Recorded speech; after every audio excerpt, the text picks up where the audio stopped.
मेरे प्यारे दोस्तों, नो पॉलिटिक्स प्लीज में आपका स्वागत है। दोस्तों, राहुल गांधी ने अमेरिका में कुछ बहुत ही बड़े और विस्फोटक इंटरव्यू दिए हैं, जिसमें एक में तो उन्होंने कहा कि भारत में सिखों को पगड़ी पहनने, कड़ा पहनने और गुरुद्वारे में जाने की इजाजत नहीं है। खैर, हो सकता है कि राहुल गांधी की बचपन की यादें ऐसी हों, जब सन 84 में सिखों के साथ ऐसा किया गया था, तो उन्हीं यादों को वो दोहराना चाह रहे हों, क्योंकि अभी तो भारत में ऐसा वो नहीं दिख रहा है कि सिखों को उनके गुरुद्वारे में जाने नहीं जा रहा है, या उनको अपने पगड़ी पहनने की इजाज़त नहीं है, या कड़ा पहनने की इजाज़त नहीं है।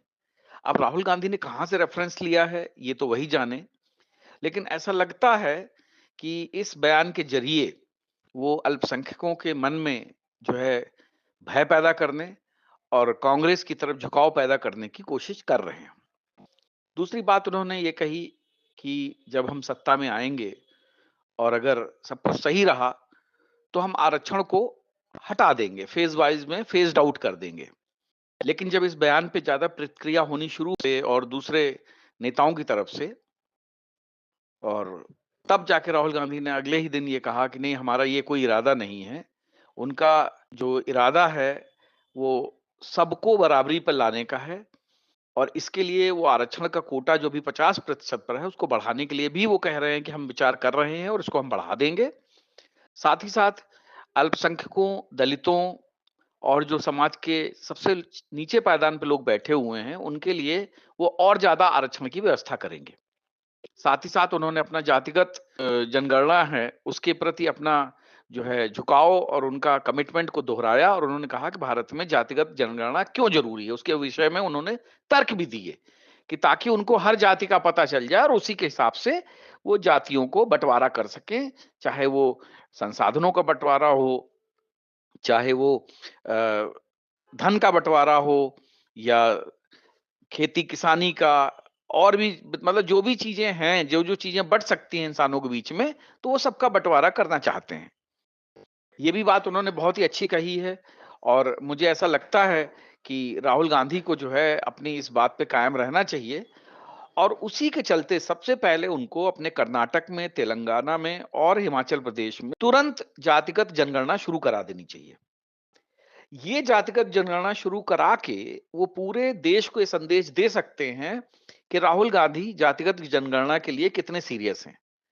साथ ही साथ उन्हें अपने जो संस्थान है उनके, जैसे कांग्रेस हुआ, जो कि उनका जेबी संस्थान है, फिर उनका जो राजीव गांधी फाउंडेशन है, और जो जवाहरलाल नेहरू, इंदिरा गांधी और राजीव गांधी के नाम पे जो ट्रस्ट चल रहे हैं, उन सभी में जो है इसी तरह संसाधनों का बंटवारा कर देना चाहिए, ताकि लोगों को ये ना लगे कि राहुल गांधी सिर्फ कह रहे हैं, वो कर भी दिखाएंगे।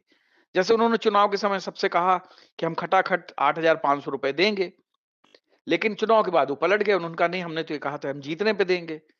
जबकि बहुत सारी मुस्लिम महिलाएं उनके ऑफिस के बाहर भी पहुंच गई कांग्रेस के, कि भाई हमें 8,500 रुपए चाहिए, 1 लाख रुपए सालाना। खैर, वो बात पूरी नहीं हो पाई। अभी उन्होंने कश्मीर में कह दिया है कि हम कश्मीर में हर मतलब जो है महिला को 3,000 रुपए देंगे, और मतलब 370 वापस ले आएँगे। सारी घोषणाएँ उन्होंने कर दी हैं। तो बड़ी अच्छी बात है, और मैं ये कहूँगा कि राहुल गांधी को इस विषय पे सीरियस होते हुए अपने तीनों राज्यों से, क्योंकि 3 जगह पे ही उनकी सरकार है, तीनों राज्यों में जातिगत जनगणना करा लेनी चाहिए।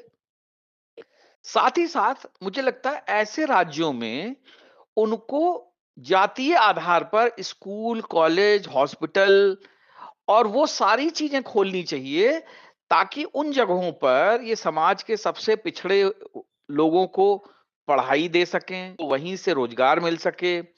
वहीं पे उसी जाति के आधार पर ही प्रोफ़ेसरों की नियुक्ति हो, जाति के आधार पर ही उस मतलब जो संस्थान में काम करने वाले कर्मचारियों की नियुक्ति हो, फैक्ट्री में नियुक्त हो।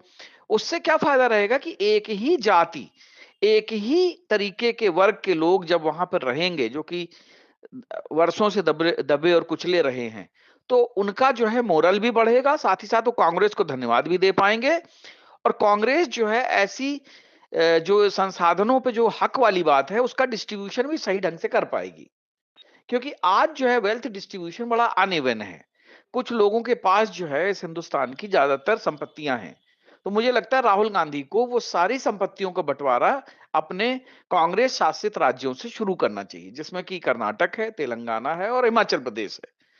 साथ ही साथ स्कूल, कॉलेज, अस्पताल जातीय आधार पर खोलने चाहिए कि ऐसा अस्पताल हो जहां सिर्फ मतलब डॉक्टर भी सारे जो हैं जाति वाले हों, सिर्फ एक ही मतलब एससी, एसटी, ओबीसी से हों। उसमें भर्ती होने वाले मरीज भी 80, एसटी, ओबीसी हों। साथ ही मतलब वार्ड बॉय से लेके ऑपरेशन थिएटर तक सब कुछ मैनेज करने वाले जो है इसी जाति वर्ग से हों। ताकि क्या है कि उसमें एक तो सबसे बढ़िया ये रहेगी, किसी को भेदभाव की कोई शिकायत नहीं रहेगी। कोई सवर्णों पर ये इल्ज़ाम नहीं लगा पाएगा कि उनके साथ भेदभाव होता है। साथ ही साथ जैसे राजीव राहुल गांधी अल्पसंख्यकों के लिए कर रहे हैं, तो मुझे लगता है जैसे उन्होंने अभी मैंने सुना था कि ऐसी कोई योजना बना रहे हैं कि जिसमें अल्पसंख्यकों को जो है हर प्रकार की जो है सुविधा मिले। तो ऐसे अस्पताल, ऐसे स्कूल, ऐसे मतलब जो है बसेज़, ये सब मतलब जो है हर प्रकार का जो है वेल्थ डिस्ट्रीब्यूशन इनको आज़मा लेना चाहिए और कर लेना चाहिए। और मुझे लगता है अगर राहुल गांधी ऐसा करेंगे, तो देश में बहुत ही अच्छा संदेश जाएगा। साथ ही साथ जो दूसरे राज्यों की सरकारें हैं, अदर देन बीजेपी, वो भी ये सब करने के लिए मजबूर होंगी। वैसे जातिगत जनगणना बिहार में हुई थी अभी, लेकिन उस जनगणना का क्या परिणाम हुआ, कितने मतलब जो है एससी, एसटी, ओबीसी जो है मुख्य धारा में आ गए या सबको नौकरियां मिल गईं या सबका विकास हो गया, ये आंकड़े अभी तक जारी नहीं हुए हैं।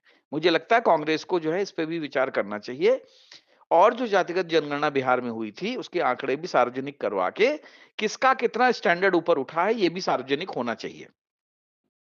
और मैं तो ये भी कहूँगा कि जातिगत जनगणना के आधार पर राहुल गांधी को ये भी चाहिए कि कौन कितना टैक्स दे रहा है, डायरेक्ट टैक्सेस की मैं बात कर रहा हूँ।